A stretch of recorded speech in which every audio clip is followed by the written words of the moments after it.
नमस्कार. महाराष्ट्र योजना कॉर्नरमध्ये आपल्या सर्वांचे स्वागत आहे. आजच्या व्हिडिओच्या माध्यमातून आपण बघणार आहोत की अवकाळी मदतीचा प्रवास आता कुठेतरी शेतकऱ्यांना दिलासा देण्यापर्यंत पोहोचलेला आहे. एकंदरीत आपण जर पाहिलं तर एप्रिल आणि मे महिन्याचे अतिशय मोठ्या प्रमाणात अवकाळी पाऊस, अतिवृष्टी झालेली आहे. फळबागांना असेल किंवा काढणी असेल, पिकाचं असेल किंवा मोठ्या प्रमाणात नुकसान झालेलं असेल, केळीच्या बागा असतील किंवा संत्र्यांच्या बाग असतील किंवा इतर काही ज्या बाग असतील त्या प्रमाणात खूप मोठं नुकसान झालेलं आहे. आंब्याचं पण मोठ्या प्रमाणामध्ये नुकसान या ठिकाणी झालेलं आहे. शेतकऱ्यांचा कांदा असेल किंवा इतर काही काढणी असेल, पीक काढणी असेल, मका वगैरे असेल, मोठ्या प्रमाणामध्ये नुकसान झालेलं आहे.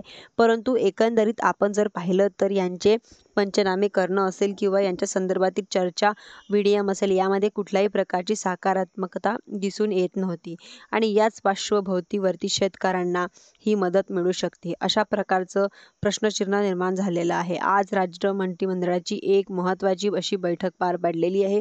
याच बैठकीच्या सुरुवातीला राज्यांमध्ये सुरू असलेल्या विविध प्रकारचे जे नैसर्गिक आपत्तीमुळे नुकसान झालेले आहे, अशा नुकसानीच्या बाबत करण्यात आलेली शेतकऱ्यांना फळबागांची आणि काढणी झालेल्या पिकांचं जर नुकसान झालेलं असेल तर त्या नुकसानीसाठी नुकसान भरपाई देण्याचा विचार देखील केला जाईल अशा प्रकारची माहिती मुख्यमंत्र्यांच्या माध्यमातून करण्यात आलेली आहे व देण्यात आलेली आहे. म्हणजेच की आता विचार करण्यापर्यंत हा विषय आता या ठिकाणी पोहोचलेला आहे. अद्याप यांच्या मदतीच्या संदर्भातील कुठल्याही घोषणा करण्यासाठी आलेल्या नाही.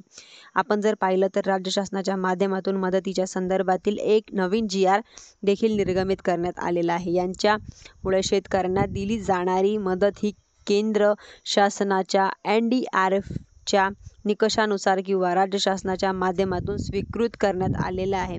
NDRFच्या निकषानुसार आता 2 हेक्टरपर्यंत 8,500 रुपये प्रति हेक्टर जिरायच्या क्षेत्रासाठी याच प्रमाणामध्ये दिली जाणार आहे. जर मदतीच्या रक्कम जी आहे ती कमी करण्यात आलेली आहे, यांच्यामध्ये नुकसान झालेल्या शेतकऱ्यांना दिलासा मिळेल म्हणून आजच्या मंत्रिमंडळाच्या बैठकीकडे पाहिलं जात होतं. परंतु याच्यामध्ये सुद्धा आता मला वाटप करण्याचं म्हणजेच की विषय आल्यामुळं शेतकरी साहजिकच चिंतेमध्ये आहे. लवकरच राज्य शासनाच्या माध्यमातून पंचनामे केले जावेत व पंचनामे करून जे शेतकरी खरोखर नुकसान झालेलं आहे त्यांना मदतीची घोषणा करून मदतीचं वितरण करण्याची हीच अपेक्षा आहे. धन्यवाद.